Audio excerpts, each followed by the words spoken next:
do, because I think that a lot of times I just get this podcast rolling, I just get it started, and we don't really say anything. Oh no, my brother called. Oh no. Jesus Christ, that makes my screen black. Now my screen is black on Instagram, but I think y'all can still see me, so I'll leave it on. Anyway, we're live at powerproject.live if you're having any problem with this connection. And if you're having any problem hearing me, you'll hear me way better at powerproject.live. I know you perverts like to be on Instagram if you like to look at girls' butts, but anyway, you might want to move over here because we spent a lot of money on making this podcast room fucking awesome. And that's what we've done. We've spent, I don't know, $10,000, $20,000 on getting a bunch of equipment. I don't even know how much money, but we put a lot of time and effort into this. We flew an expert up here to work with Andrew, and now Andrew is that expert, and now he's flying on his own, and we're cruising right along. Podcast is a lot of fun, but let me back things up a little bit. Some of you guys may have seen me on Joe Rogan's show. I've been on Joe Rogan 3 times with my brother Chris. Some of you guys may have seen me in the film Bigger, Stronger, Faster, directed by my brother Chris Bell. My brother and I are currently working on a film right now, a nutrition film, which we don't officially have a title for. We're working on it, but it's probably going to be called The War on Carbs. I wrote a book called The War on Carbs. I've written a second book called Jacked and Tan that's not available yet, but I'm working on it. Jacked and Tan has taken a little longer because it's not just a black and white diet that I can just hand over to you. This is a little closer to my heart. This is more about strength training in general, and some of the ways I've gotten strong, and some of the ways we've gotten strong here at Super Training Gym. And so it's taken me a long ass time to get that thing underway. But how have I gotten on Joe Rogan? How am I in a featured film? Who am I? Like, why am I popular? You know, some of the stuff that I've done is a long time ago. People haven't even really seen it. I started recording my YouTube channel in 2007. Before that, I was not aware of YouTube, and I had something called Put File, and I was recording a lot of videos on there. I remember having deadlift sessions at Body Construction Zone in Woodland, California. That's where all of this started. That was the first location of Super Training Gym. That's where a lot of these things kind of kicked off. And I always felt that there was a really, really big importance on having video footage of what it was we were doing, because I've always known that strength training is awesome. Strength training is cool. If I deadlift 700 pounds, I know that other people need to see it because it doesn't make any sense to them. They're like, what is this guy doing? Like, what is this for? Why is this guy, why are some of these guys so strong? Why are some of these guys so fat? Why are some of these guys so aggressive? What's this crazy rap music they're listening to? Just blasting gangster rap, just blasting death metal and heavy metal and all kinds of different things, and just crazy ass music, crazy ass intensity to the highest degree. Fat guys with tattoos bleeding all over the place, both white, black, and everything in between that you can think of. Um, there's it's one thing I love about lifting is that it's about the weight that you're moving. And that's how I kind of cut my teeth, so to speak, in this whole in the first place with everything, was just lifting heavy ass weight and learning how to lift weight and learning how to fail and learning how to succeed and learning what pushing your body to the extreme is. So how did I get here? How did some of these things happen? Let's forget about any of the financials, because like some of that that's a different story. But to get on something like Joe Rogan and to be in a featured film that was seen around the country, by the way, I think people, you might think I'm on here like toot my own horn, so to speak, but I am in a way, because if you're not going to toot your own horn, who will, right? So sometimes you have to do it yourself. I ended up creating the first women's pro-am at Super Training Gym with Kara Weston, and now those are still carried on by Laura Phelps out in Columbus, Ohio, or Cincinnati, Ohio, rather. I saw a void. I saw a gap in strength. I saw that women weren't being paid attention to enough, and so I started a women's pro-am, and we put cash up for the lady lifters that won. Women lifters still to this day, you know what they get? They don't get shit. They get scraped to the side, and no one really pays attention to them.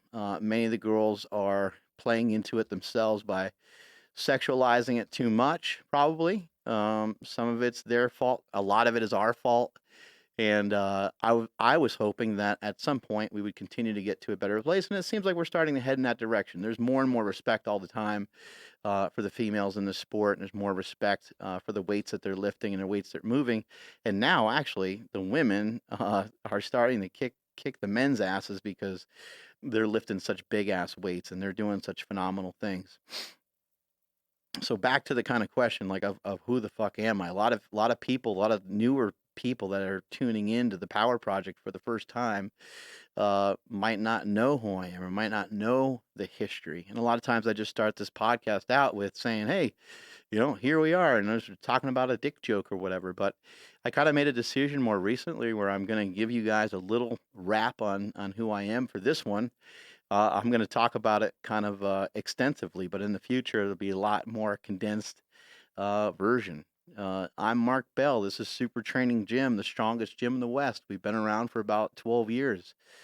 The podcast itself has been around for about 4 years, although we had a change in name and some shifting of some tides going on. We've had a very successful podcast for a very long time. I've also started Power Magazine years ago. Power Magazine's been going on for 10 years. So these things aren't things that have just happened. None of it was like, oh man, I got fans. Now I got to start selling shit. Um, I was I was trying to create stuff in the space long before I had a lot of fans, and it wasn't really for monetary reasons. The Power Magazine, I was like, man, this would be cool. If I sold this many copies, this could break even, and that'd be kind of cool, and I wouldn't have to pay for anything. It would be, free-ish to me. I wouldn't be in the hole at all, and we'd be providing a great service for a lot of great lifters around the country, and we would be showcasing a lot of great lifters around the country. The same thing was true at Super Training Gym. Even when Super Training Gym wasn't free, when it was $125 a month, I thought, man, if I could have 8 guys pay, 10 guys pay, 12 guys pay, whatever the membership number was that we had at the time, I was like, man, that will help pay to keep the lights on. I wasn't thinking, wow, like this is gonna be sick. Like I'm gonna have 87 people sign up, and only 40 of them are gonna show up to lift, and I'm gonna have this huge team, and I'm going to be making all this extra dough, and I'm going to sell t-shirts and all this stuff. Adding t-shirts was something that people kept just asking me for day in and day out. Hey, you got a Super Training shirt? You got this, you got that. So eventually we started making those things. And again, it was more like a loss of money rather than an increase in money.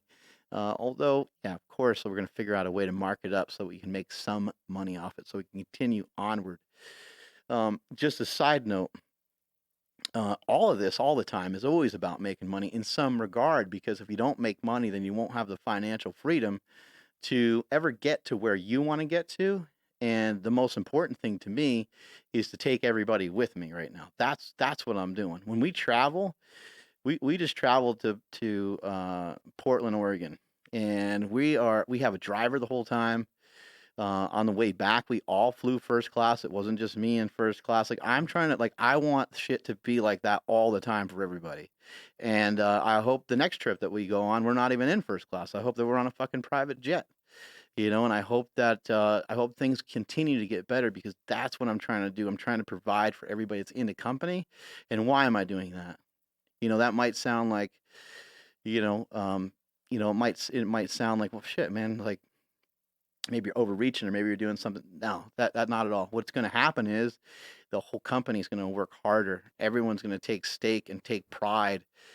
When you're sitting, in a plane that only holds 10 people, and you're eating your fucking vertical diet food, you're eating your steak and your and your chicken broth and your rice and shit, and cutting open an orange, and there's nobody sitting within 10 feet of you or whatever, 5 feet of you. It's going to be a beautiful thing. It's going to be a beautiful time, and you're going to defend, and you're going to work, and you're going to do everything and anything you can to make the company better. And so that's some of the mission. That's some of what we're trying to do.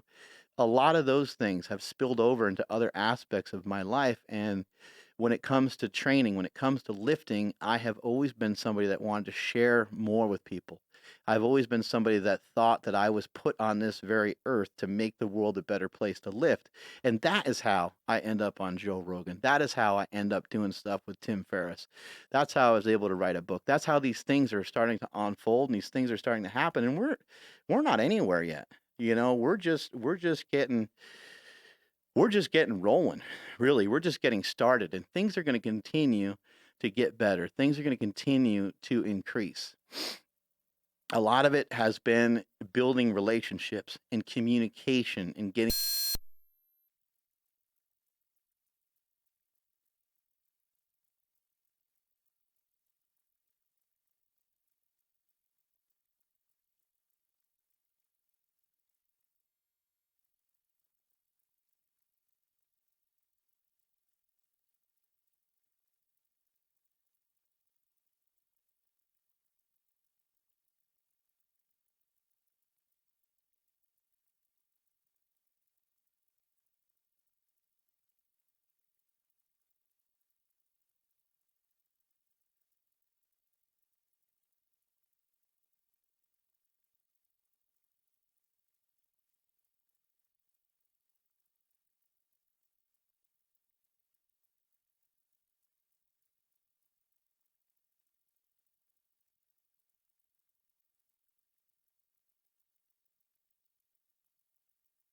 company at $200 million. I want this company to fucking steamroll the shit out of everybody.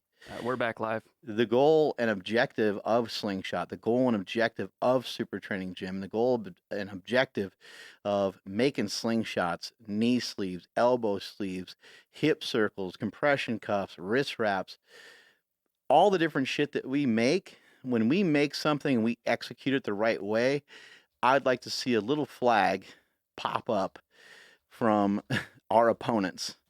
And I want to make those motherfuckers surrender because I want our shit to be so good. That's what the goal is. That's what I'm after. Andy Frisella calls it playing for blood. That's what I'm playing for. That's what I want. I want to make things so good that all the opposition can do is put their hands together and say, fuck, man. All right. That guy did a great job. You know, sometimes you just got to hand it to somebody. You got friends like that too.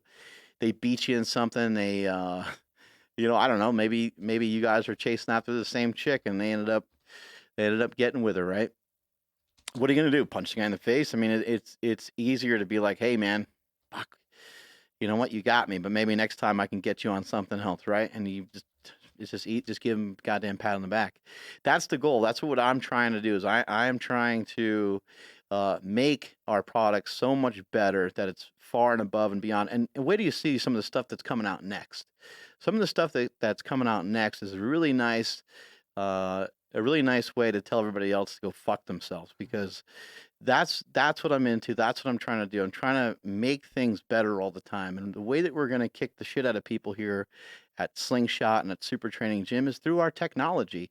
People still don't even know how useful the Slingshot is. They still don't even fully understand. I get people coming up to me all the time like, I use your hip circle. I use your hip circle. They don't even understand the strength and the power of the Slingshot. I sometimes feel like I'm fucking Biggie or Tupac. People aren't going to understand how great some of this stuff is until I've been dead for a decade or something like that, you know? So we're making a lot of great products. We're making a lot of great strides. The way that a lot of this has happened, the Power Project, by the way, has been around since almost the infancy of my YouTube channel. It started very early on. And the part of the reason why this ended up being called the Power Project, you remember a lot of you guys that were tuning in, and we appreciate you fans that have stayed with us when you guys were listening to Mark Bell's Powercast. We switched over from Mark Bell's Powercast to Mark Bell's Power Project for a very, very specific reason. Mark Bell's Powercast was an idea that I came up with Jim McD. And we started a podcast together with Silent Mike. A lot of those things went sidewards, and a lot of those things went in directions that maybe they didn't like, maybe some directions I didn't like. And so therefore, the band split up over a period of time. Jim and I, you know, even though we were friends and stuff, we just don't have a lot in common. The one thing we had in common was the gym. but he quit training here at Super Training Gym a long time ago. And the training that happens here at the gym, it's important to me. I don't care what people do, but that they do something, it is important to me. If you want to have a business relationship with me, if you want to try to get ahead in this company, it's in your best interest to at least lift or be in the gym or do some exercise while I'm in there too, because I don't know. To me, it helps build camaraderie. It helps build the team, and that's what I'm most connected to around here is the team. And so when we made the transition from Mark Bell's Powercast to Mark Bell's Power Project, the reason is because Mark Bell's Power Project has been something I did on my own for a very long time, and it was a simplified version of what the podcast was. The podcast ended up getting confusing. You know, my final words to Jim McD, I was like, it seems like the only thing we're doing this for is money. And I don't want to do shit for that. I don't like that. It was building up anxiety for him. It was building up anxiety for me. And I was like, this sucks. This isn't fun. I want to do shit that's fun. I want to come in here. Today, I came in here after a workout. We were supposed to have a guest. There's no guest, so I'm going to fucking talk. So here I am, talking into the microphone, back to where I was, back to the original plan, back to the Power Project. The Power Project is dedicated to not having any excuses on why we're not going to shoot a video every day. I shot a video every day for a long ass time. I tried to shoot a video every day and wasn't able to shoot one every single day, but I shot one until I got to 1,000 videos in a row. I have more videos on YouTube for fitness and for strength than anybody in the world. Now, there might be somebody who's nitpicking it and they got, I don't know, they post 18 different exercises every day and maybe they're a little bit ahead, whatever. But none of the actual information between the different YouTube channels that I've been a part of over the years, there are thousands and thousands of videos, even just off of even off the Super Training 06 YouTube channel. There's probably 2,000. I don't even know what's up there. Andrew, you can see it. I'll double check. Yeah. Yeah, I mean, there's a fuck ton, but that is how I was able to get on Joe Rogan. That's how I've been able to rub elbows with some of these greats, Stone Cold Steve Austin. We're looking to do something with Damon John coming up. I mean, just we're going to keep heading in this direction. I've talked about The Rock before. We will do something with The Rock at some point. It will happen. We will do something with Bo Jackson. I've been talking about him forever. It'll happen. 2,170 videos. Yeah, so there's 2,170 videos. That's just on my own channel. Mm-hmm. And then there was stuff that we were doing with Jim McDean. That's probably another 1,300. Mm-hmm. So now, now we're well over 3,000, almost 3,500. And then if you add in some other videos that I've done for other people and combinations of all these other things, plus all the videos we're doing here on this one, it really starts to add up quick, and we probably have done 70 of them for here or whatever, 50 of them for here.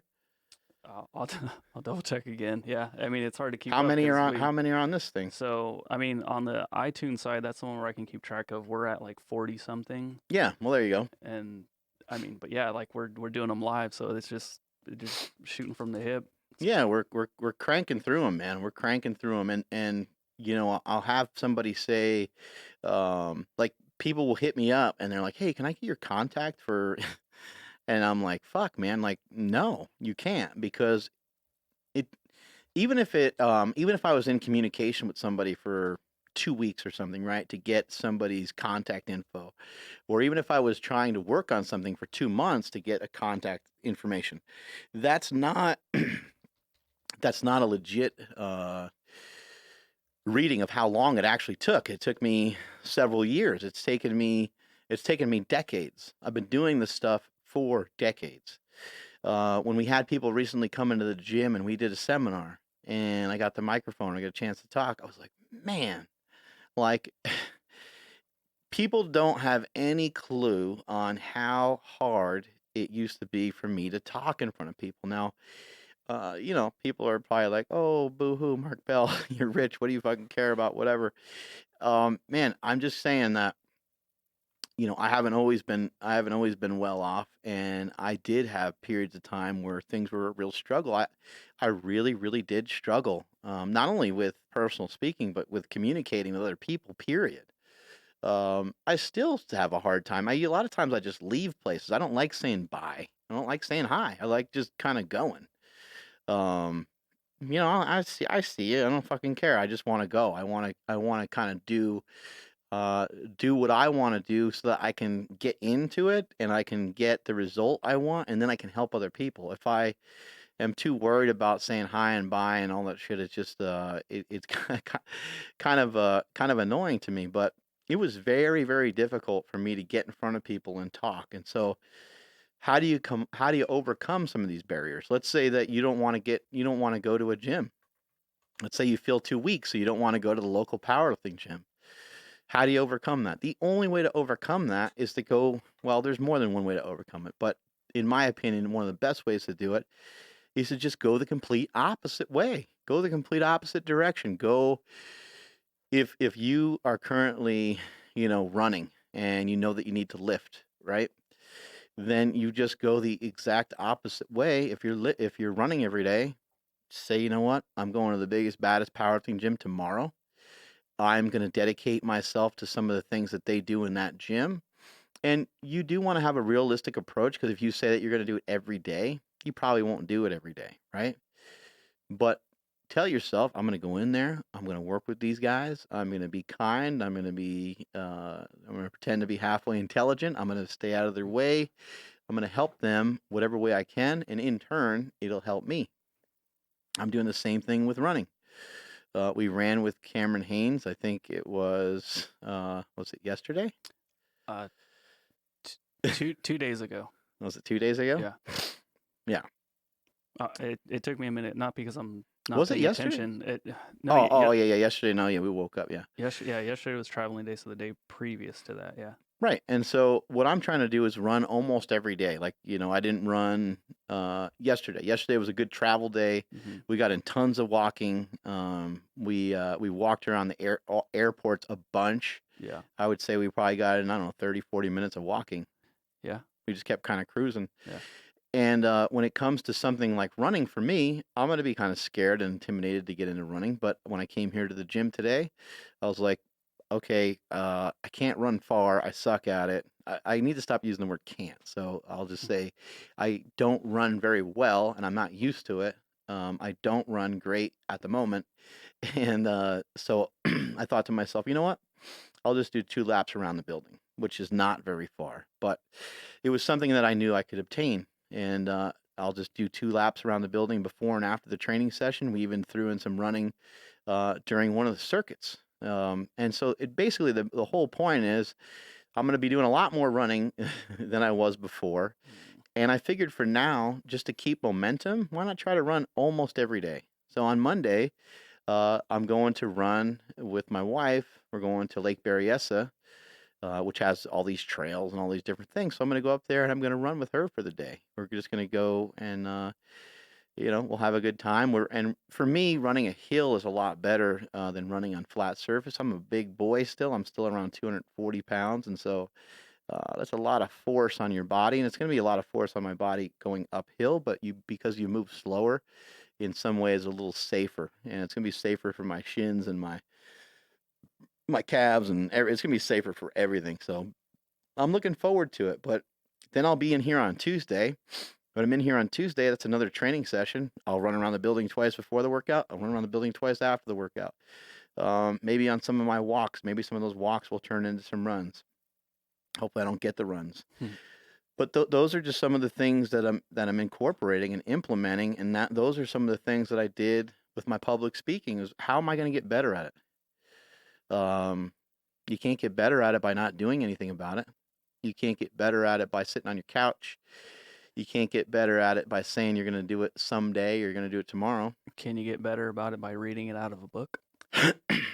You can learn stuff from a book, but no, you're going to have to really, try to learn. Like that is actually not a bad place to start. If you're really shy or really concerned about it, is you could start with, like, they might have some good tips in there for you. I've heard tips over the years. Somebody says, you know, one of the things, one of the surefire ways to make sure you're not entertaining is to try to be entertaining. A surefire way to Mm, try to not be funny is to try to be funny. right. Um, you don't have to really necessarily try to be funny. In terms of entertainment, you'll have to kick things up a notch to be animated because your toughest effort on camera and your toughest effort in front of a crowd will look like a 4 instead of the 7 or 8 that it felt like because you thought you waved your hands and you thought you acted crazy. You go back and watch the video and you're like, my hands never even really went over my It head. looked like you're asleep. Yeah, you look like Yeah. you're asleep, look like you're not super enthusiastic or whatever it might be. Yeah.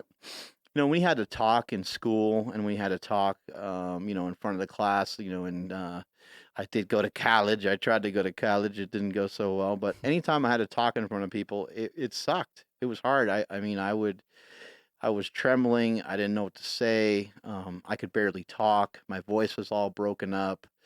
Um, I remember even years ago, I mean, this kind of gives you an idea of how like nervous I was to talk in certain aspects. I remember the first time I called Louis Simmons, I was insanely nervous. Mm, So like when I see people come up to me and they're like, yeah.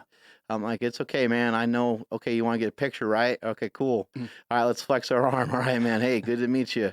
And they're like, I'm like, hey, I love you too. And I give them a hug and I kick them along their yeah. way The because I've been in the same situation. the guy that ran into you at the I don't remember which airport, but we were taking the like the whatever the fuck it's called, train Hmm. trolley, and he looks up, he's like, Mark Bell? And Yeah. we're stuck in this tight space with like 30 other people, and he's trying to take a selfie with Mark, and his hand is shaking all over the place. And it was just funny because he like I don't even know if he got a good picture or not because Yeah. he was so shaky. Sometimes people don't even get a picture, I think, because they're like, yeah, they're so scared or whatever. But yeah, this Yeah, guy this guy was a dead ringer for a Mark Smelly Bell fan, by the way, because he's wearing a Hulkamania shirt. yeah, He was a bigger guy, as you can imagine. All my fans are big teddy bears, right? yeah. Well, when we went to Phil's, that was a pretty cool little situation there because some guy he came up to me and he's like, "Oh, cool shirt," and he points at my ST shirt, and I'm like, "Mine or his?" And I point to Mark, and he's like, "Oh shit, Mark Bell." It was awesome. Yeah, the guy didn't know I was sitting there, and he was like, "Whoa!" And he came over, he got a picture and that kind of thing. But Yeah. I remember also calling Charles Poliquin, and it was like a paid phone call. Like I had to pay, you pay, sometimes some of these people you can pay to have them consult you or whatever. I didn't know him, so I didn't know how to do any of this stuff back then. Hmm. And who the hell knows what the fuck I was calling him about. But anyway, when I called him, it's like I could barely talk. I wrote down all these questions and I like could barely say any of them because I was so nervous. So you're going to have to figure out ways of forcing yourself around these things, through these things.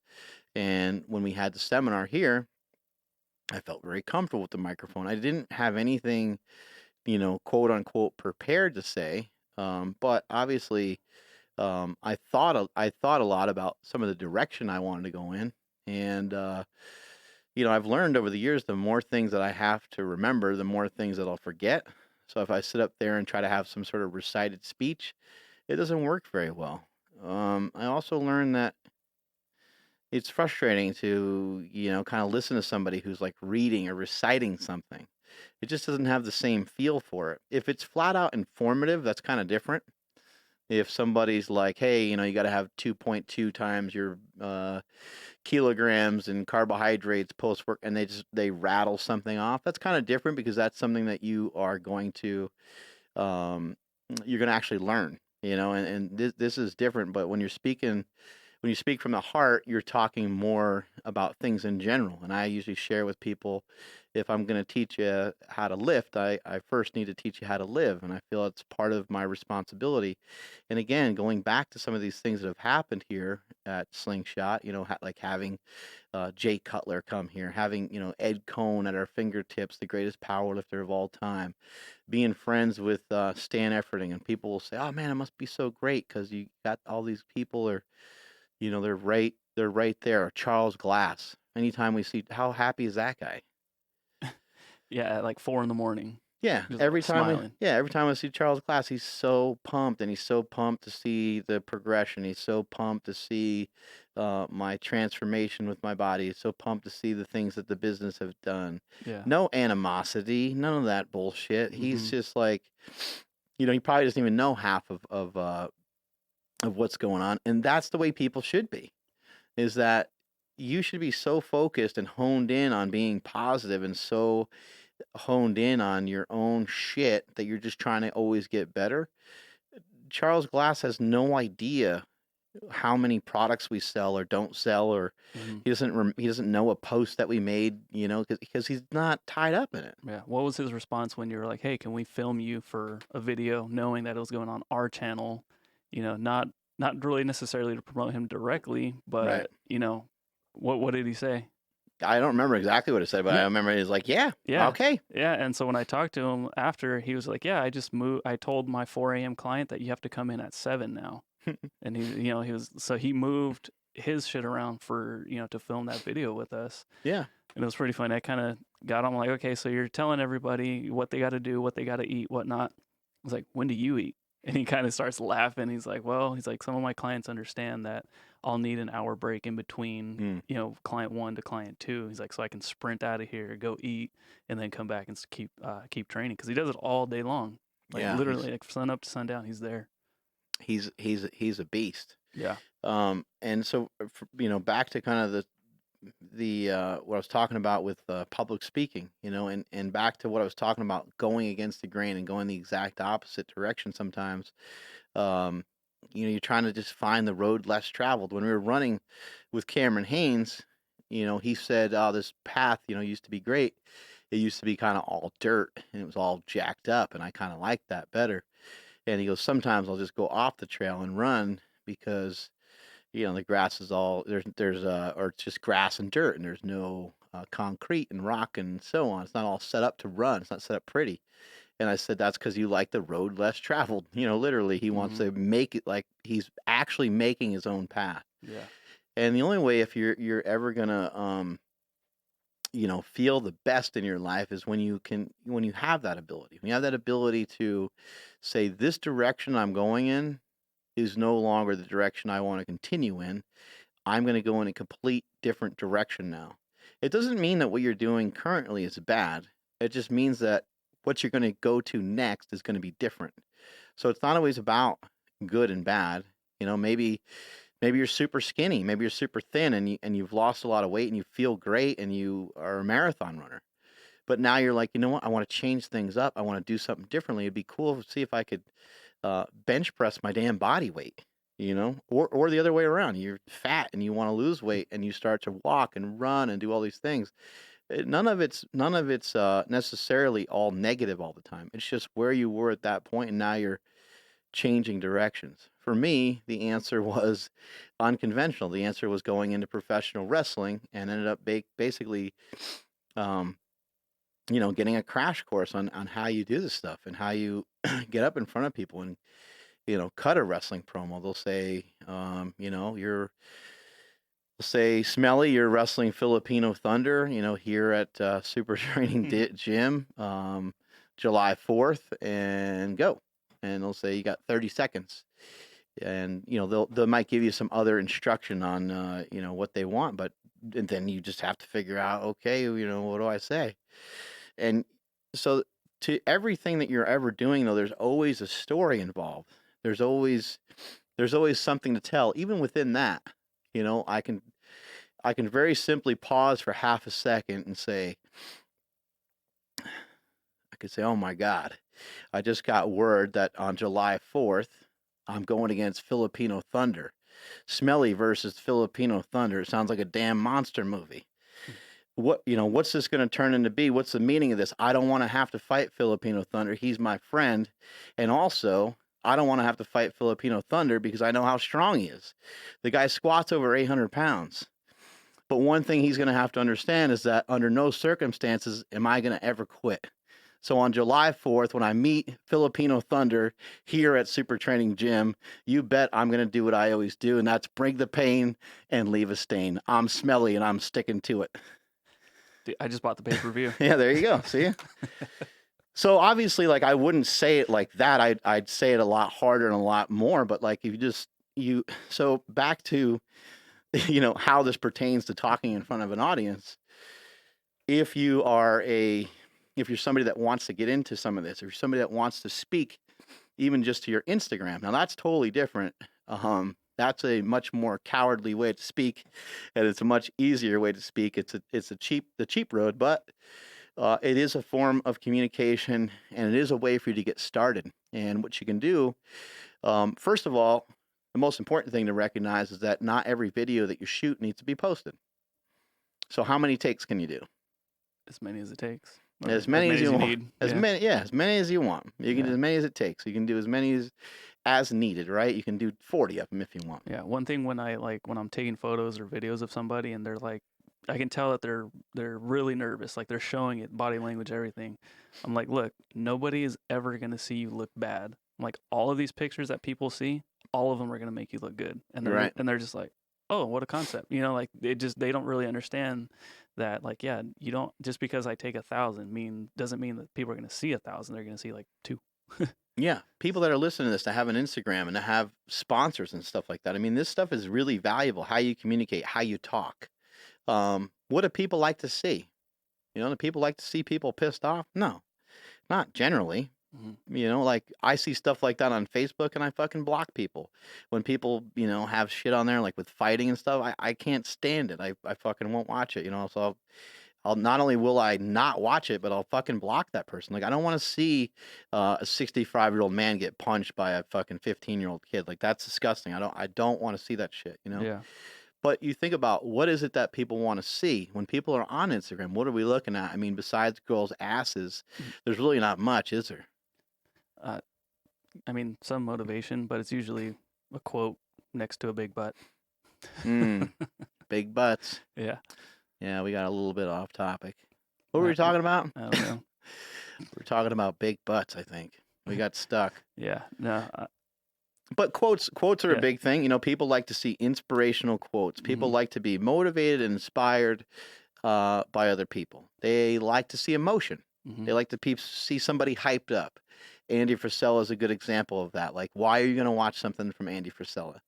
Because you're fucking, you're slumped over your bed, you're halfway out of bed, and you don't really want to get up, and so you click on Andy Frisella because you know that he's going to kind of yell at you. Yeah. And he's gonna make you know that, like, you should get your ass moving. He's gonna have he's gonna be inspirational, right? Yeah, or watching a Cameron Haynes video clip. I dare you to watch one and not start smiling yourself. Yeah, he's smiles. So happy. Yeah. Smiles the whole time. Yeah, it's so contagious. Good looking son of a bitch too. I might throw that in there. Great calves. Can I get a hey now? Yeah, hey, the guy's a good looking guy. What am I supposed to do over here, Yeah. But no, he's smiling the whole time. And so you start to think about, how does that pertain to me? Now, you don't want to just sit there with a fake smile the whole time. But it does help. It helps to get yourself in the right frame of mind before you ever go to record anything. There's a lot of people right now that have big followings. There's a lot of people right now that have other people listening. There's a lot of people that need to figure out ways to not only communicate to become a material expert to get further sponsorship, but there's also a lot of people that have sponsorship. What do those people do when they promote these products? They try to promote it in a fun and cool way. Let's just say that you have a seminar at your gym, and you want to be able to promote that. You want to be able to get on your Instagram and be able to say something with enough authority and say when the date is and stuff. That's a lot better, in my opinion, than just some cold poster that has the date. It's almost a little bit more inviting. Hey, we're having a seminar here. Here's what's going to go down. There'll be, Gatorade and water and, Quest bars and so on. And we're going to go over squat, bench, deadlift. We're going to have a great time. I hope I see you there. Boom, done. Game over, and it doesn't have to be that complicated. When it comes to talking in front of a crowd, it comes to talking in front of people, that part can be a little bit harder, just because the only thing that can really ever get you over that hump is probably experience.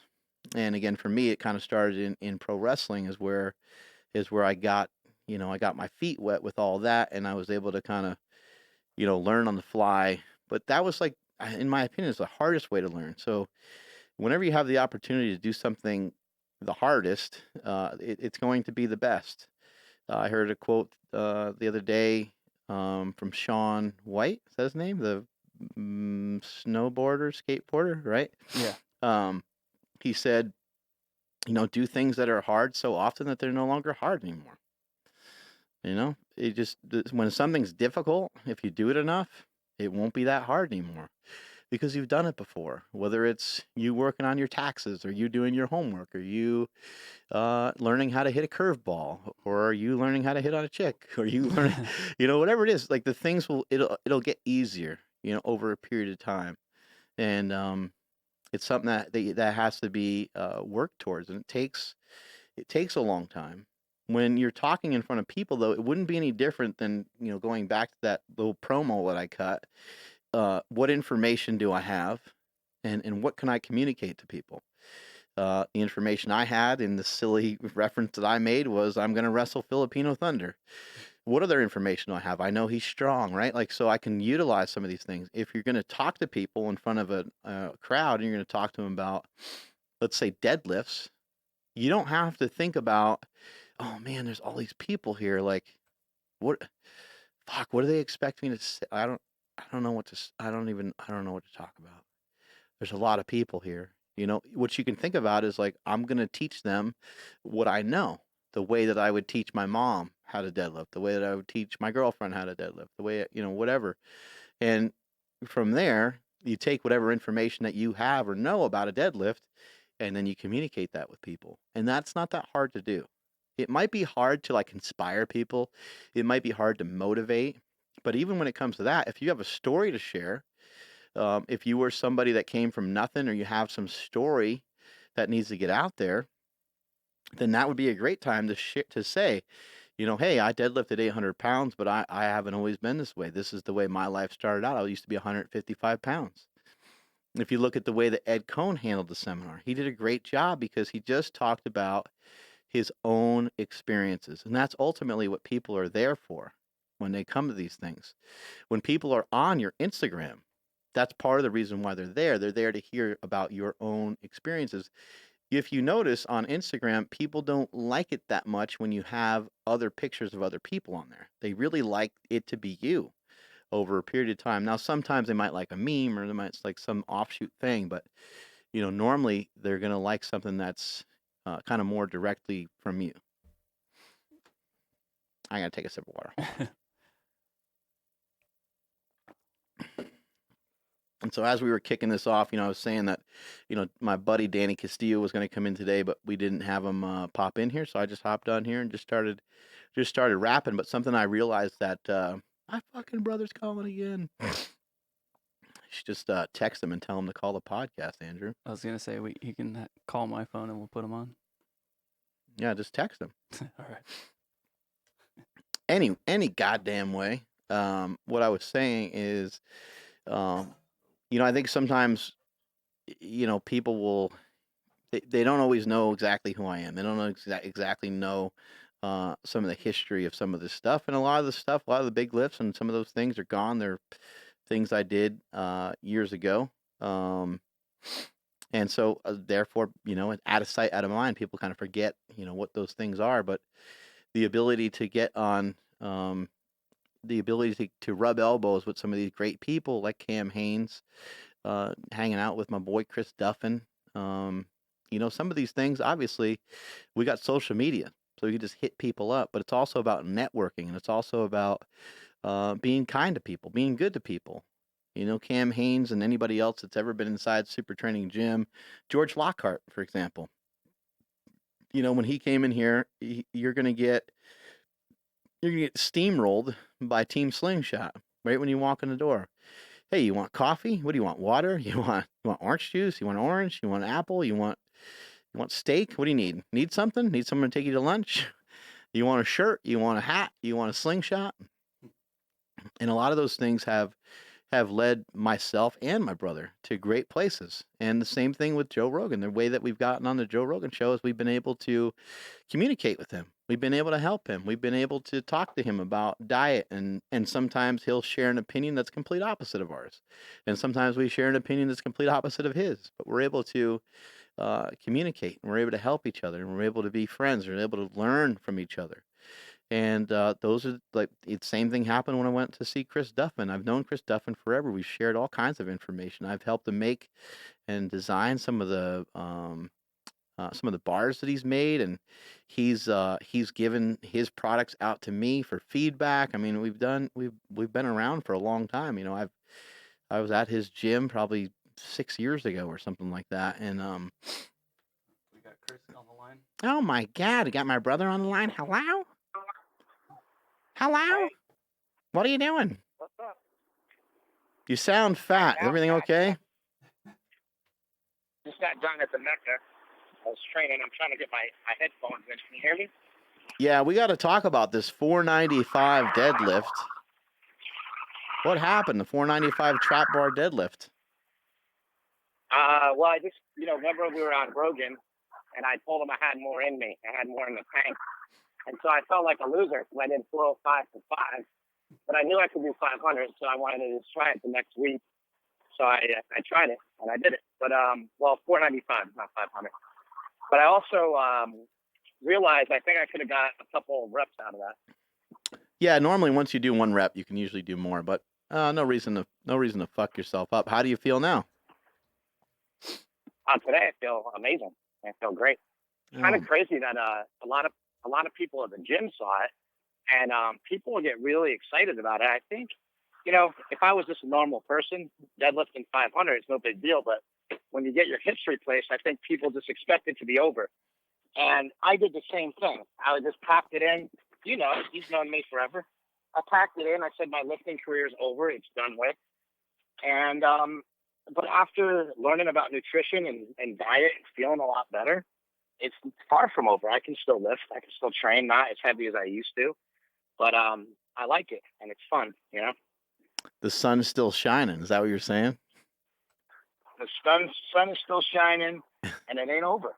It's never over. That's the thing people need to remember, is that you can get back on the horse and just get going again. Well, and if you're somebody out there that's like in a lot of pain from doing the power lifts and stuff, then be smart. Maybe it is time to stop doing them, but it doesn't mean you have to stop doing them forever. Stop doing them for a little while, or fucking reduce the weight for a while. Do something different. Do high reps or do conditioning work. There's an amazing thing about sobriety that a lot of people need to apply to their everyday life, right? And by the way, it's my 4-year sobriety birthday today. Hey, So, 4 years. Yeah, when you get sober, they say that it demands rigorous honesty, and I think that people need that in their life, no matter what. You need rigorous honesty.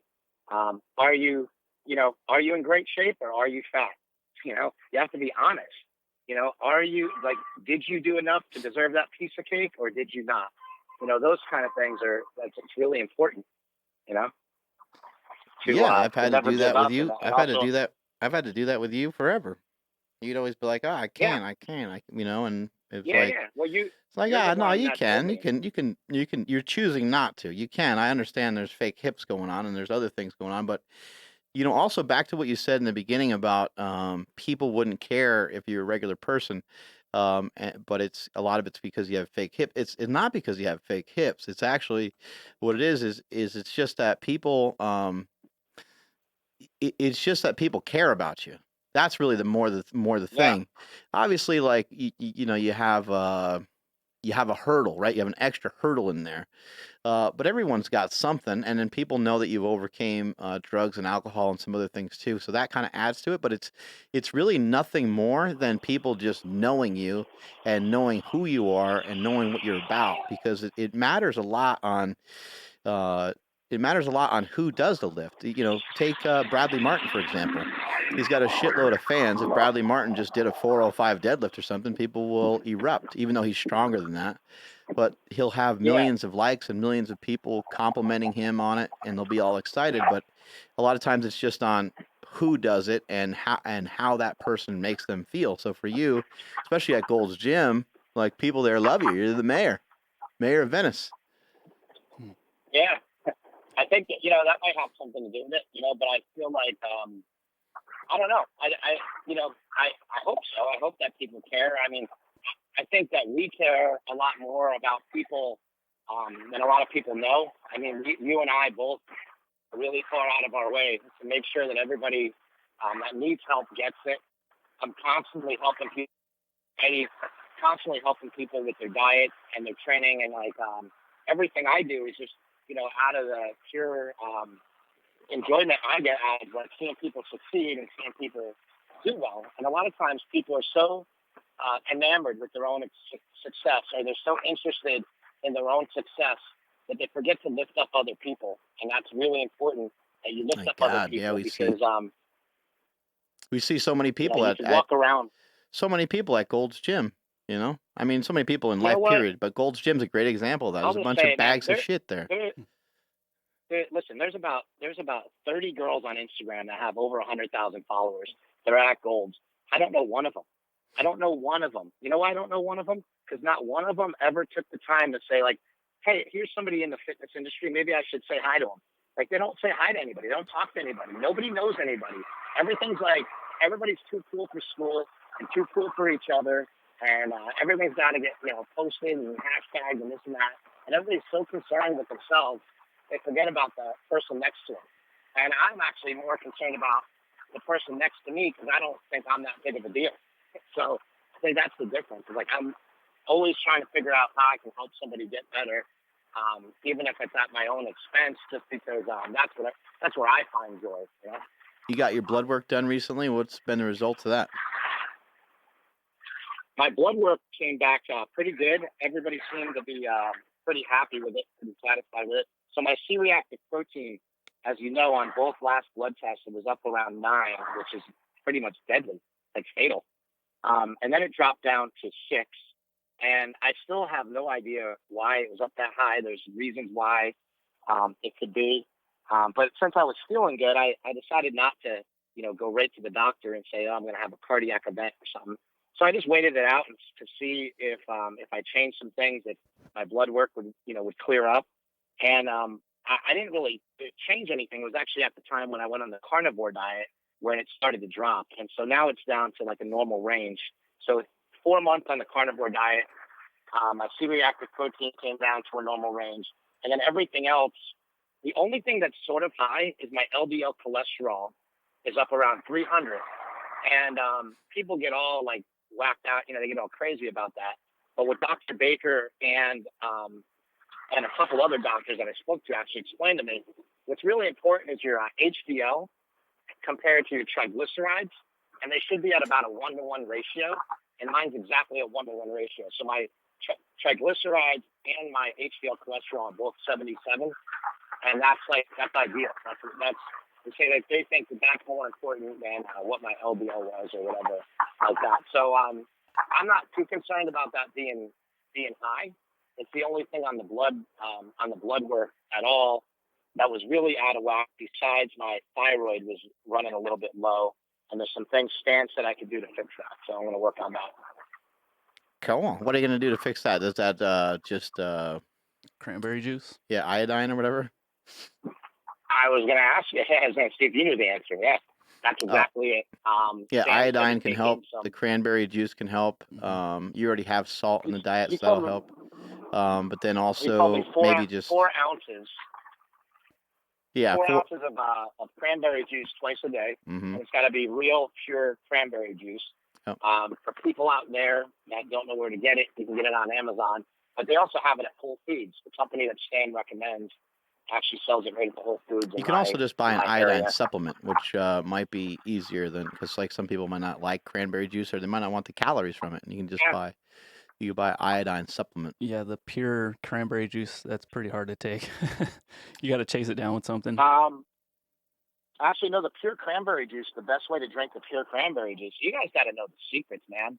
Like here's the deal. No, There's I always know. little I tips and put tricks. I put just like either some sparkling water in there or something that tastes pretty good. A little bit of Sparkling lemon. water, it tastes amazing. Yeah, it actually Yeah, tastes really good. sparkling water, and even if you have a little bit of, if you have like some stevia drops, I mean, then you I make don't this have a like problem with amazing any natural foods. spritz. It's Andrew, the motherfucker, on the way home from the gym every day stops and gets a McDonald's cheeseburger. Well, you guys got to remember, I've never been fat, so I don't know these secrets of like adding sparkling water to cranberry juice to make it taste good. I just look at it and I'm like, oh, fuck, like that just tastes gross. I don't want that, but I'll add some sparkling water. Wait, you've never been fat, so you don't know the secrets. That doesn't make any sense.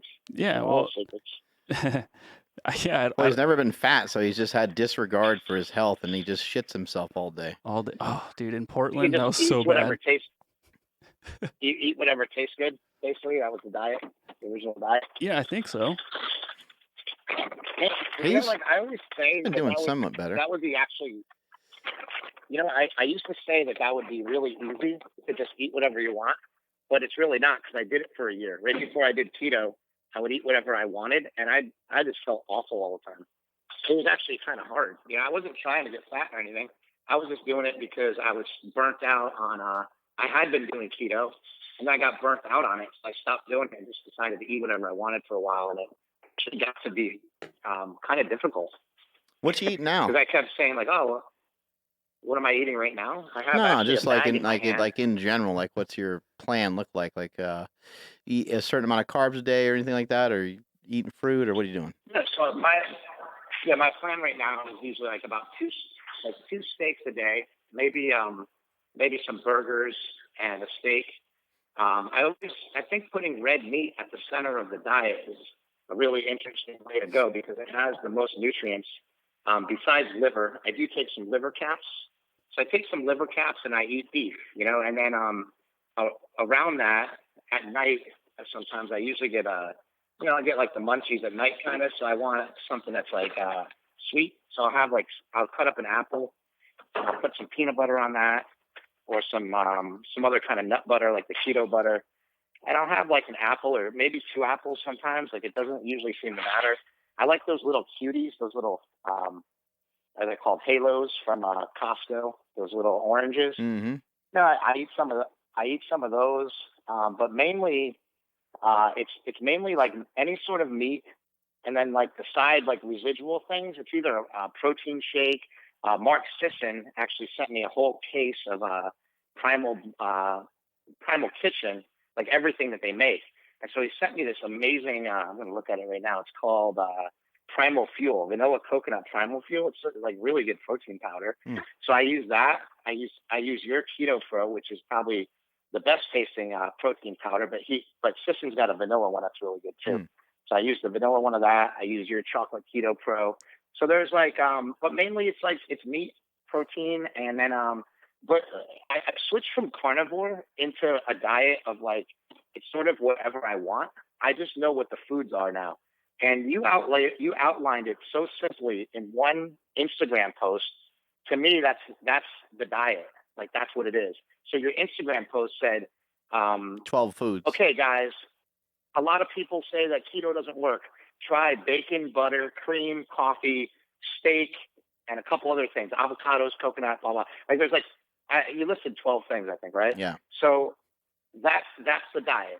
Eat those things. Anything else is sort of out of bounds, you know, because that's all we really need. And those things have so much variation within them. Like how many ways can you cook an egg? There's like a million. You know? Yeah.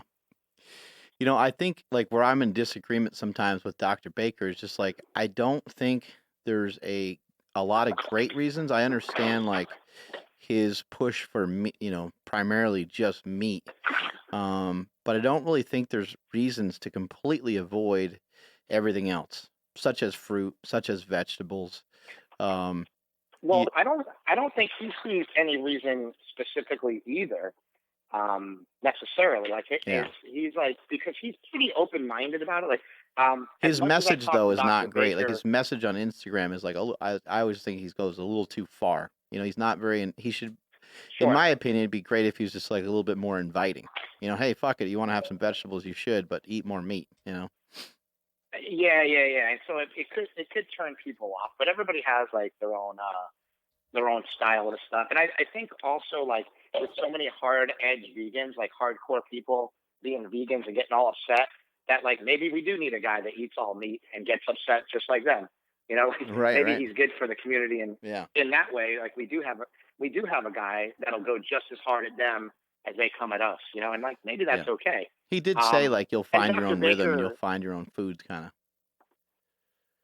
yeah, exactly. And he's been very like lenient with me. Like I would think like he would say, "Oh, you're killing it by eating fruit," and he doesn't ever do that. You know, he just says Mm-hmm. Well, that's good. like, "Hey, how the thing I really love about Dr. Baker, the thing that so anybody thinks he comes off like that on Instagram, like you're saying, it's like he's actually the complete opposite. He's like a big teddy bear. I mean, he hits me up so often to see how I'm doing. That just makes me feel good. Like I like that. You know, I like people that are like that. Like, hey man, how are you coming along? How are you feeling? Like he just always wants to know how we're doing, and I think that's important when you're helping people. You know, Are you taking any at least supplements makes me feel good. other than the liver capsules? Are you taking anything else? Yeah, I can tell you exactly what I'm taking right now. I'm actually gonna make a shake right now, so I can look in the cupboard. So I have one thing that I think is pretty interesting. I don't take it every day, but I think it's a great supplement for ketogenic diet. Is Perfect Keto. They make a thing called Perfect Keto Micros, which is just like an orange flavored. It's like one of those green drinks, you know, with all the green shit in it. And so it's got all your like micronutrients that you might miss out on a ketogenic diet, especially on a carnivore diet. You're going to miss a lot of these micronutrients, or you're not going to get as many of them. So it's basically just like an orange flavored green drink. And you can actually add it to a protein shake or do whatever you want. And there's a couple different flavors that he came out with. That's kind of a cool product that I like. I also like. Is it the same guy that makes the MCT bar? No. The Perfect Keto makes keto butter though. That keto butter stuff that's really good. That's the thing that they make. MCT bar is its own company. MCT bars are good. I use those once in a while. So I take. So I was taking vitamin D3, but what happened with the vitamin D3 was I got all excited about it because Stan was like, "You really need to up your vitamin D." So I went out and got vitamin D pills and took a ton of them, and then I ended up with high calcium because of it comes from taking these capsules for some reason. So Stan said replace the vitamin D capsules with 4 egg yolks a day. So I try to just get in like 4 eggs a day. It's part of my regular, part of my meals. So I eat eggs. Usually I eat them a couple times a week. The other thing I've been eating twice a week is salmon. Usually just like a poke bowl of salmon, and I find that's really helpful in getting in your omega-3s because I've just done a lot of research on fish oil this week, and I pretty much realized from both sides, this is kind of amazing. The only thing I found that's like bipartisan, so both the vegans and the meat eaters all think that fish oil is pretty much a worthless supplement to take because you're just throwing in a bunch more omega-3 without any rhyme or reason. And so I don't know. Everybody I talked to about taking fish oil was like, yeah. Yeah, well, it's the same reason why fruit is digested pretty well, and the same reason why fruit, you're able to upregulate those carbohydrates because fruit has cofactors in it that allow for that. And when you eat fish, that's just a more natural way to get those omega-3s, and I'm sure there's enzymes and all kinds of shit that make it more readily available. It seems to be the same problem. Like when you strip down, even if you strip down coconut oil down to like C8 MCT oil, you're still missing a lot of stuff that's originally in coconut oil that isn't worthless. Like your body can actually use that and actually helps you to utilize all of the coconut oil better. So sometimes like when you take something out of something, it doesn't necessarily make it better all the time. Just Did you start editing our fucking movie yet? What are you doing over there? We are underway. It's crazy because it's funny because when you know so much about something or you're so into something, it actually becomes a lot harder. So I've been having a hard time.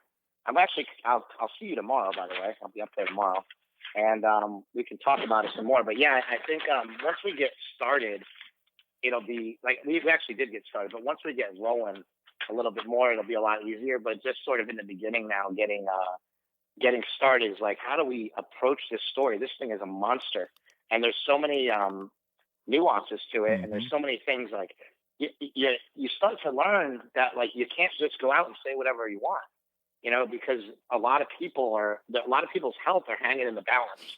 So like I'll write a line and I'll erase it, and I'll write a line and I'll erase it, and that's how a lot of things go in the beginning with a lot of these movies. Is you start out with like a really hard stance on something, and I'm going to show the world this, and then you start getting into it and go realize like maybe that's not the right way to get as many people on board as possible. Because at the end of the day, you want people to agree with your message, not be like, this guy's an idiot. You want people to get on board. You want people to follow what you're doing, and the way to do that is through teaching them thoroughly, and not lying, and not having an agenda. And that's another really hard part. Like, I definitely have an agenda. Like, I definitely want to say a ketogenic diet works really well. But what we have to say honestly is like, a ketogenic diet works really well for me, and here's why, and here's the things that went into it, and it's got to be more specific. It's got to be more specific to me, and then people can learn, me and you, and people can learn from what we were doing. But like we keep saying, there is no one size fits all, and that's a big problem in nutrition. Is everybody wants the answer, and it's more like there's a lot of answers, not an answer. There's a lot of answers. They're just all different, and they all depend on each other. I think there's like a lot of a lot of misusage of words. For somebody to say that a diet doesn't work for them, doesn't really make sense. What that tells me is that they didn't make the diet work for them. Sort of the very definition of diet is kind of just, in my opinion, it means you're going to be kind of cutting some shit out in order to lose weight. It's normally to lose weight. Obviously, there's other ways there's other forms of nutrition, but when we're specifically talking about, the diet didn't work, normally that's a response to, I didn't lose any weight. Losing weight. Well, you didn't lose any weight because you didn't make the diet work for you. And whether it's a keto diet, a bodybuilding diet, or some sort of, split of the macronutrients, I think it's kind of a lie that it didn't work. It's you didn't make it work because whatever the restriction that was required, you didn't live through it long enough, or you didn't manipulate it long enough. And so I think what they mean by saying like it didn't work, it just didn't work out for them in particular because they couldn't figure it out, is really kind of the more of the truth, Well, look, if you cut the carbs out of anybody's diet 100% and you gave them steak to eat, I just think everybody's going to get in shape, but not everybody. Like, it'll be like 99.9%, right? There might be somebody that it actually has some sort fat of issue fuck or whatever, right? Oh, it's not even that. Who knows? They just might have some like enzyme that they can't digest something or whatever, right? But like, for the most part, it's going to work. And actually, like, I would say that a vegan diet would totally work for me, but it wouldn't work for my goals. And my goals are to be like as strong as possible throughout the rest of my life. And so it doesn't fit that goal, and it'll never fit that goal. So I'll never do it. Like, does that make sense? Yeah. You know what I mean? Like, if the goal is to maintain strength through life, and I don't care, like, I'd rather die at 60 and be strong than die at 90 and be like really frail and weak and have like 30 years of shitty life, so that's just me. So if my thing is to be strong, then I have to do what I'm doing now, or something similar to it. Yeah. And I think, if you get, anyone in a restricted state of, just having new habits, even just somebody, you do something crazy, like they just eat once a day, and they, obviously there would be restrictions on how much you could eat. You couldn't go, to nauseum on, on how much you ate. You'd have to probably be a little bit cautious, but I just think that people saying everybody's different, I think is fucking, weak. I don't like it. I don't agree with it. I think if we were in a hospital and every single thing that we ate was controlled, they'd figure out, like, if we were trying to lose weight, they'd figure out ways of losing weight. If I said, man, I'm going to give you $100,000, I want you to lose 7 pounds this week. I don't know that many people, like, who would not lose 7 pounds. I mean, and all you would do is just not eat. You wouldn't eat for a few days, and you'd drink water and you'd lose the weight. So I just think it's or just what's that? Yeah, you're right though. If you told anybody, if you made it like a challenge, like if you told somebody, I bet you $1 million that it's like go on a keto diet. You say it doesn't work for you, but if I bet you $1 million, of course it'll work. I hear 'Cause they'll Joe figure out Rogan how to say make that it all the work. time. Everybody's different, and I fucking hate that phrase. I don't think that that's true at all. I do think that people I have different personalities, for sure. People have different personalities, and people might not want to eat bacon or eggs or vegetable, right? Like people might not want to eat certain things. I understand that side of it.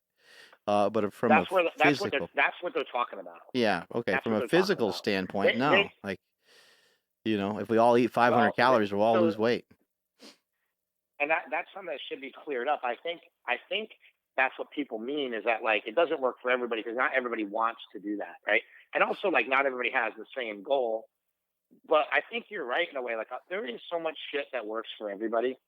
But there is points of insulin resistance, and there is points where people are starting out worse than other people, and other people are starting out better. Like this idea that everybody's created equal is that's the biggest lie. Genetics play such a huge role, right, in everything that we do, every step that we take, every bite of food that we ingest, and everything. Genetics play a huge role in that. So that's something where like not everybody we are all different because we're all starting from different places, but I think we react the same to a lot of things, to like most things, and so the generalization to say we're all different, like basically what that does to me is anytime anybody in the keto world says it, I think they just say it so you keep buying their books or reading their shit because it's like basically what is a ketogenic diet? Eat no carbs. Well, if I'm going to have a career off of telling people to eat no carbs and that's what my life's going to be, then guess what? I got to tell everybody they're different so they keep coming back to me. Yeah, it's also a way just to be like friend. It's also a way to be friendly. Well, everybody's different. Yeah. What if I tell you, okay, Mark, I'm going to put you on a diet, right? And you're going to pay me like $100 for this diet. And you're like, okay, what's the diet? And I say, eat no carbs, and for the rest of your life. That's all you really need to say to somebody to get them to engage in a diet that we're on. That's the only real rule. I find that I find that what I like about carnivore, the biggest thing I like about it, the closer you get to being a true carnivore, the closer you get to a true ketogenic diet, the closer you get to the goal of zeroing your carbohydrates. And I think that I don't think you have to have zero carbohydrates, but I think when the diet doesn't work, it's because the carbs always get too high. Yeah, or you're just not sometimes having just enough food, period. I think some people are, because they're trying to like diet, because they're trying to like look better, they're just constantly just having less and less calories. We got a question from the chat box, and they're referencing Jacob Wilson and Ryan Laurie's book, the Keto Bible. I think that's the book, right? Sure. I guess in the book it says for hard training athletes they recommend 0.78 grams per pound of protein. What do you guys think about that? Is that for lean body mass, or is that for? Yeah, they don't specify. Yeah, I'm not 100% sure on that. That's another thing. That's a doctor who's not specifying. What the fuck, right? That's a fucking doctor. He doesn't specify whether it's not like for lean body mass or for your full body mass. Like what is it? I'm just saying right now. Okay, I don't know for sure. Yeah. Yeah, those are things that people have to know. So if it's 0.7 per pound of like lean body mass, yeah, that's probably right. Or some people say like 1 gram per pound of body weight, and that seems like it's about right. But also there's a lot of debate about protein and how much protein we need. It seems like people that are really in the ketogenic world, like Jimmy Moore, for example, he recommends like very little protein to stay in ketosis. Right. But he's also like extremely overweight still. So it's like, who do you listen to in this whole thing? It's like you got to figure it out on your own, and that's why it takes a lot of testing and figuring things out. Because like, who knows? Like, is 0.7 good? Mm-hmm. Like, I'm not a scientist, so I don't know. I've always gone by what people say, like as far as like bodybuilders go, like, yeah, I eat a gram per pound of body weight per pound of lean mass, or whatever. So that means for me, I need to get in like 168 grams of protein a day. That seems about normal. But if I eat, here's how much of a difference it makes. If I was going to eat up to my body weight, then it would be, then I weigh 200 pounds, so that would be a different amount of protein. It'd be like 40 grams more I would need, 40 or 50 grams more that I would need. So I think that, I think more on the lower end of, I just don't think you need to be stuffing yourself with protein. However, I should say, if you do stuff yourself with protein, if your goal is to lose weight and you stuff yourself with protein, you'll lose weight easier than if you're stuffing yourself with the fat, right? So that's another thing that people should realize. Like, if you're going on a ketogenic diet, a lot of people say, like, eat a lot of fat, all day long. But the problem is, when you eat fat all day long, the calories get to be too high, and then the person remains at the same body weight. But if they're looking to lose body weight, who really cares if some of your protein turns into carbohydrate? Who really cares if gluconeogenesis happens, as long as your calories aren't getting too high? So it kind of all depends on the goal. If your goal is to lose weight, I'd say, having a little bit more protein isn't a bad idea. Hell yeah, I agree with that. I think a lot of people have tried to just lower that protein marker down a lot, and some of that's for clinical ketosis, and I don't even think clinical ketosis matters at all. I think that if you are going through the diet and you're starting to get stuck, maybe that is a point where you have to kind of look at, okay, maybe I'm eating too much food, maybe I'm eating too often, maybe I'm doing intermittent fasting too much, or maybe I should implement it. That's when you got to start asking questions, and that might be a time where you're like, maybe I should check my ketones and see, am I getting into ketosis? But in my opinion, I don't think ketosis is some sort of magical fat burning paradise that people make it out to be. I don't. Yeah, no, it's not. And listen, just so everybody knows, everybody listening can know this. I'm in ketosis all the time, and so I check my ketones like 3 times a day. I'm like crazy about it. I'm in ketosis all the time. I keep myself there either through exogenous ketones, by lowering what I eat. Like I won't eat for a little while, or I'll have a bulletproof coffee or whatever. I'll get my ketones back up. Because I kind of want to test to see if ketosis matters that much or not. And to tell you the truth, I don't know. I don't really know if it matters or not. I mean, I've been in ketosis this whole time. And Yeah, I don't think it's I'm not like normal. I'm I mean, just I haven't really incredibly tested burning. it, but I haven't tested myself in a while. I But don't I think it don't think I'm matters. normally in.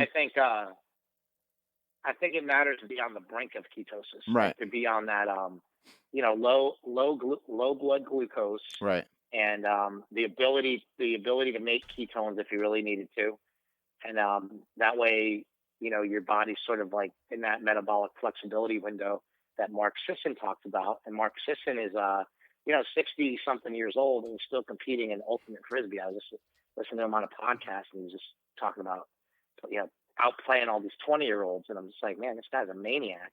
But he's always talking about that metabolic flexibility, being right on the cusp of ketosis, is like right where you want to be. Yeah, he can still sprint and move fast and things like that, and that's what Ron Penna talks about. That's what Dr. Baker talks about. Like, you should still be able to like move fast. You should still have explosive fibers in your body. You shouldn't just be like, I think, as they were mentioning, like the more explosive you are, the more you can keep your ability to move quickly and to have a strong body relative to your body weight is really crucial for just longevity in general. Being able to pop out of your car and all that shit. For a long time, I was feeling really shitty. Even on keto, my inflammation was still high. There was a lot of problems I was having, but I don't know exactly what it is. And it could be like partly mental, but there was something happened. Something happened, I think, the last time I went up to see you. Like something clicked or something happened to where I'm like, it might be the way that you make me feel, because a lot of times it sounds kind of mushy, but you make me feel really good about myself, and it makes me feel like I can do things, And so it could just be that. But I was like, you know what, man? I'm not really handicapped. Like, fuck this. I can do this, and like something just snapped in me to say, like, but I also think that in real life, what was happening was I didn't realize that all my pain was actually gone. Like, it actually has been going away. Like, a carnivore diet's been taking away this inflammation and chipping away at it. And then, like, when I was up with you guys, I think it just clicked all at once where it's like, oh, I actually do feel okay, you know, because you're just so used to not feeling good that when it hits you and you do feel good, you don't even. It's hard to notice that, you know. Like how do you even decipher? Like, oh, like not like when I feel good, I always think like, is this for real? Like, do I really feel good, or is this just going to go back to hurting tomorrow? You know. But something clicked that made me be able to train a little bit harder, move a little bit better, and I don't know what it is, but I'm just thankful for it. You know. That's awesome. All right, man, we're gonna get out of here. I'll see you tomorrow. You're getting up here around 8:30 or something. I'll get up there in the morning. I'll come right up to the gym. You gonna be at the gym in the morning? I'm not sure what I'm doing tomorrow, but I'll be around somewhere. I'll text you in the morning. All right, later. I met it. Cool, man. He brought up a lot of good points. Yeah. You guys see the progress, the progression that he's making, and you guys have seen the progress and progression that I'm making. These things, you know, they kind of take some phases. He's mentioned not feeling good. He's mentioned feeling good, and for those of you following along, like somebody be like, I tried keto and I felt like shit. Well, what's your goal? You know, if you are if you're fucking fat, you're fat, man. There's nothing makes you feel worse than being fat. So let's get that straight first and foremost. If you're 100 pounds overweight and you want to lose weight, then that is your priority. And I don't give a fuck if you don't feel good. You're not gonna feel great all the time. Now, you don't want to risk your health and you want to make sure you're okay, but as long as you're hydrated and you're taking in your water and your salt and some of these things, you should be totally fine. People always make such a big deal about turning over to a fat burning and like, I just think everybody's a bunch of fucking babies. I really think they are. I think, you know, when you get into a ketogenic diet, take in large amounts of fat in the first couple days because you're going to need it. You're going to need that fat for energy. Don't count your calories for the first 2 weeks. Try to consume large amounts of food. Don't utilize intermittent fasting. It doesn't make any sense. Don't have just a coffee in the morning with cream. Have a fucking meal. Be dedicated to it. Real athletes and people that want to be successful and want to be good in terms of their nutrition, they don't wake up in the morning and have a protein bar. They don't wake up in the morning and eat a fucking banana. That's not enough. It doesn't work that way. So if you're starting this diet, I mean, dude, guys, I know people in this industry that they'll talk about weight loss, they'll talk about programming online, and you know what they eat in the morning? They eat a fucking Quest bar. I love Quest Nutrition. I'm huge fans of Quest Nutrition, but anybody who's dedicated and anybody who wants to be the best would never in a million years eat a fucking Quest bar upon awakening every day. They would cook their own meal or they would have a meal prepared for them. That's just the way that this whole thing plays out. So if you want to start the war on carbs, you should check out my book. I know I keep recommending it, but you guys need it. You need a reference guide, and this is easy to understand. There's a lot of books out there, but I've seen them all. I've read almost every single one of these books over the years, or at least thumbed through them because I don't like to read a whole lot. But they're complicated. This book is simple. It keeps it simple. It's all the information in there. Make sure that you don't reduce the amount of food that you eat so much that you do feel like shit. Make sure you're eating enough. Don't utilize intermittent fasting in the beginning. Make sure you're hydrated and get to it. Make sure you're eating enough fat. You should feel good within the first 3 days, really. For some of you that really, really love sugar, maybe there is a little period, but it's going to be more like, oh, I wish I could eat candy right now, than it is like a headache that just feels like someone just drove an axe through your head. So those are some of the tips and some of the tricks of the war on carbs, and that's what I think you guys should be doing. What you got, Andrew? Nothing. I just wanted to backtrack way back. You had said, but when it comes to training, like don't do it every day or whatever or whatnot. But I think some of the best advice that I've heard you give someone else, when it comes to like a week's worth of training, you said no, just plan on working out every single day. Because if it's like you wake up on Monday, like, I missed it, like, oh well. And then Tuesday you kind of hit it, but like Wednesday is your scheduled off day. Mm-hmm. And you're like, okay, yeah, it's my off day. I have to take this day off now. When really, if you just kind of not Yeah. have any off days and you just kind of prep every night, like you're gonna go train the next day. And if something happens, then you just deal with life and it happens. But for the most Power. part, You know what I mean? Yeah, powerlifting taught me you should always be ready for your next attempt. And I don't care if you got knocked out on the platform or what happened. We're putting in your second attempt. In powerlifting, you get 3 attempts. You got the squat, you got the bench, you got the deadlift. And when I was coaching people, and when I was on the platform myself, it didn't matter what happened. We always put in the third attempt because you never knew how you're going to feel. You never knew how you're going to feel. So you see somebody fall, you see somebody drop the weight on their chest, or obviously if it's like a big injury, then there's no need to put in another attempt. But when it comes to the mental capacity, why do we put in another attempt? Because how do we know in 5 minutes from now, if you sit down and we get you some water and Gatorade, if you don't start feeling better? And if you start feeling better, you bet your ass you're going to take that next attempt, because we need that one to get what we want. And so same thing with training and life in general. You should always be ready for that next rep. You should always be ready for that next attempt. Whatever shoes you need, you keep them in the car, whatever socks or whatever things you need. There should never be any hurdles. I work out in whatever I work in all the time. You guys see me working out in polos and expensive shorts and different things, because I don't care. It doesn't matter to me. And we've had, Andrew did the hike the other day in his jeans. Like, it's just, that's what we're gonna do. Like, there's no reason to be like, oh, I gotta. It's like, who fuck cares, pussy? Let's just do it. Like, Yeah. let's just go. Yeah, when I first got here, just to super training and just being an employee here, I remember we'd go on the road and like everybody would take their training gear, and I'd just be like, "Oh, dude, we got to be standing at the Arnold for 8 hours straight. Like I got to get my rest. Like I got to make sure I'm okay and good to go to work tomorrow."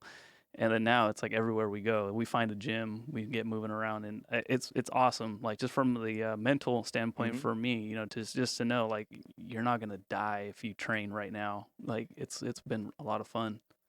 I don't think there's any reason. I don't think there's any excuse on why uh, people can't exercise every day. And let's just say exercise, let's just count it. Let's just say that if you did 2 10-minute walks in a day, let's just say that counts. Let's say that one, you're kind of cheating the system. But if you did two, let's just say that that's exercise for the day. If that's all you can do, a 20-minute walk or two 20-minute walks, you're helping your insulin resistance, you're helping your cardiovascular system, you're helping your insulin, your glucose. I mean, you're helping so many things, and it is a form of exercise. And maybe you can do that walk with some other people. There's just a list of reasons. Goes on and on and on. But training doesn't always have to be so hard. It doesn't always have to be such a difficult thing.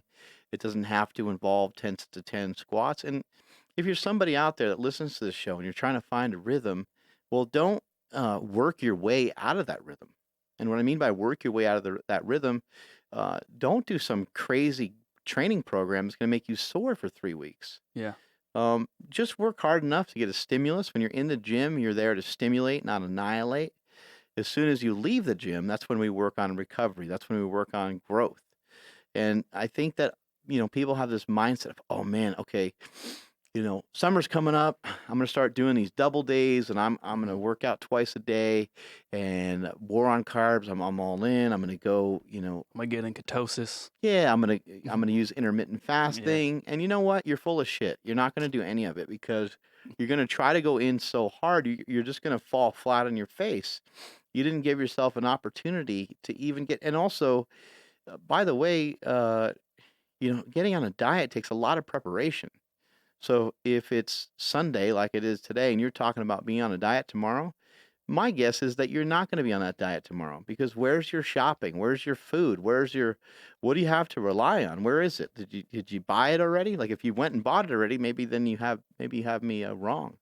But it takes a lot of preparation. I was hearing something the other day that was actually said by Matthew McConaughey, but he basically, I like when people refer to some of these quotes, or they give you advice um, through finances, because finances hit people really hard. And what he said was, and I wrote it down so I didn't forget it here, is make the purchases today that pay you back tomorrow. Make the purchases today that pay you back tomorrow.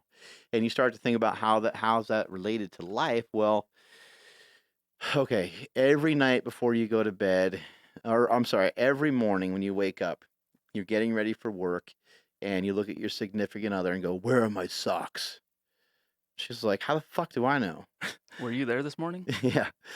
Where are my socks? How come my socks are never how come I it doesn't matter how you complain about it. It doesn't matter how you sound about it. You still sound like a bitch, and it still sounds like you can't find your fucking socks for some reason, right? Hmm.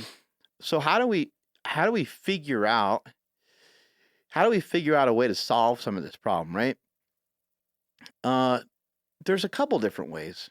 Um if both people in the house do the laundry, then we need to figure out like multiple things, right? But if somebody else does the laundry, you may want to communicate with that person and say, "Hey, like in the morning, I need my socks. So if I know where they are, like, or if they're coming through the dryer or whatever, I'll help and I'll get them out and I'll put them in my drawer. But just let me know where they, if you can give me a heads up on where they are, and I'll let you know where your shit is too, or I'll put your stuff back, or you make some sort of rule like, hey, whoever did the laundry puts everything, I don't know. You figure out something, right? So that that headache is gone. Or the other thing that you do is the night before you go to bed, you actually look for those fucking socks and you lay them out, and now you're prepped for the morning. And let's face it, every morning for some reason we end up in a rush every single time. I don't know how it happens, but you took a shit, you're like, "Oh, okay, and now I'm good. Okay, now I'm going to take a shower and teeth are brushed and you're feeling good and you're about to go and grab some breakfast or something. You have plenty of time. You have an hour and a half before you need to go anywhere. You still, and then you're like, oh my God, I got to take another shit. And you're like, do I have to take another shower again? Like, what just happened? Start the day over. But it starts with, making sure you get to bed on time in the first place and prepping your day. Make the purchases today that pay you back tomorrow. Residuals. Those are things that you're going to continue to get paid on that you worked on previously. An invention is a great example of that.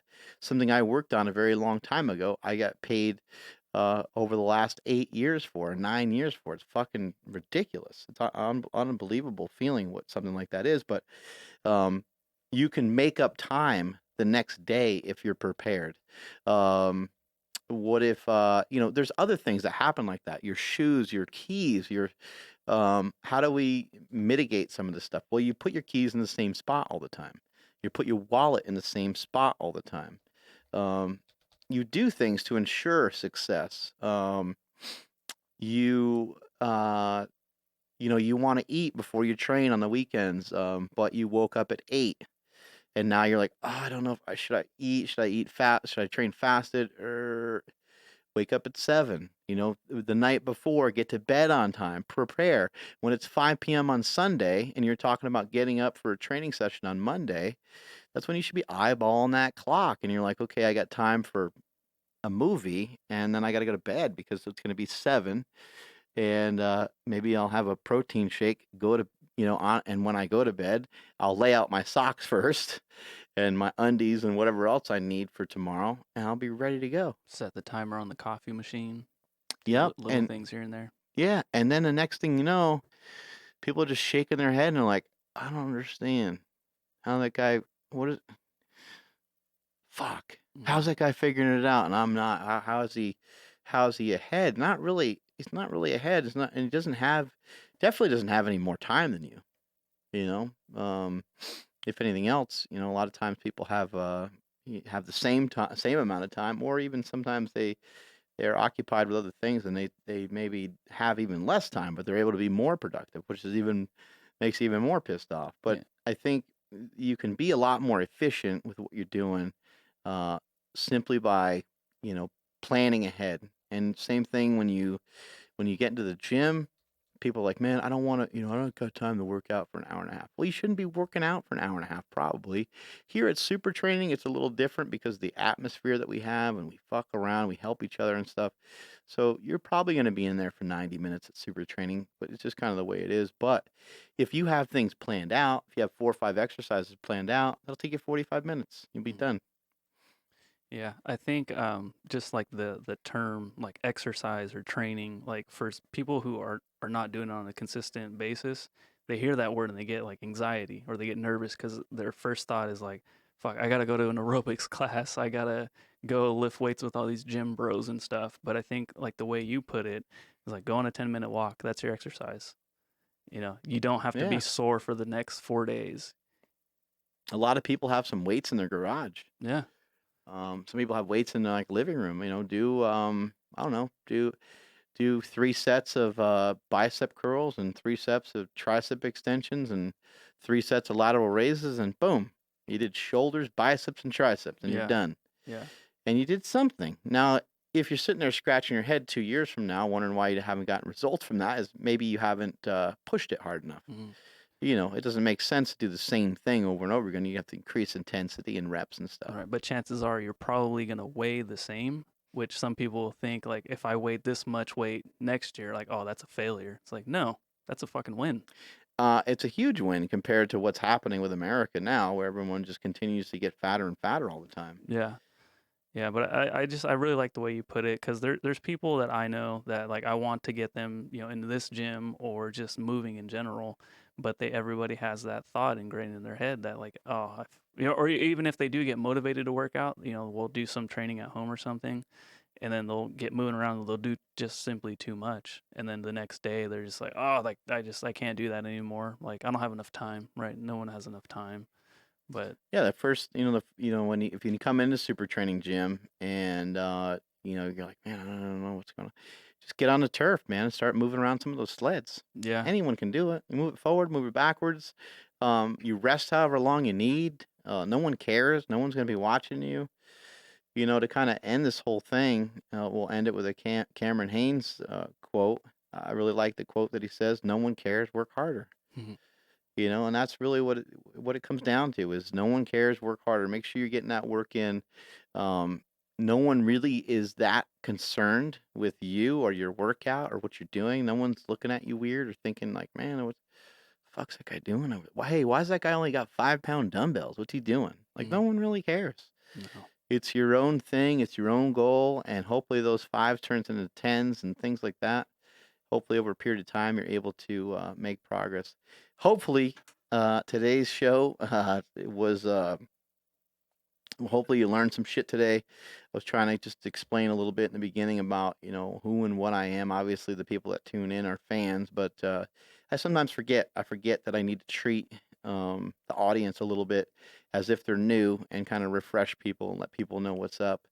And to kind of just let people, be more aware of the things that I've done in the past and the things that are coming in the future. Speaking of the future, for whoever's listening right now, and I think we'll just expedite this episode and put it up tomorrow morning, because the Reebok Power Shoe is going to be put on our website, markbellslingshot.com. It will be available to purchase for anybody and everybody. Yay! Yeah, not just an in-store item anymore. So let me check. Yeah, I believe at midnight tonight, that shit goes up on sale. So if you're listening to this in the morning, you might have missed out already. We have limited stock, but yeah, man, it's going to be awesome.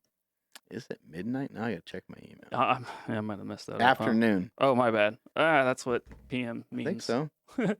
Okay, so then I guess everyone listening, you all have a chance. Tomorrow afternoon. Yeah, so get after it. Strength is never a weakness. Weakness is never a strength.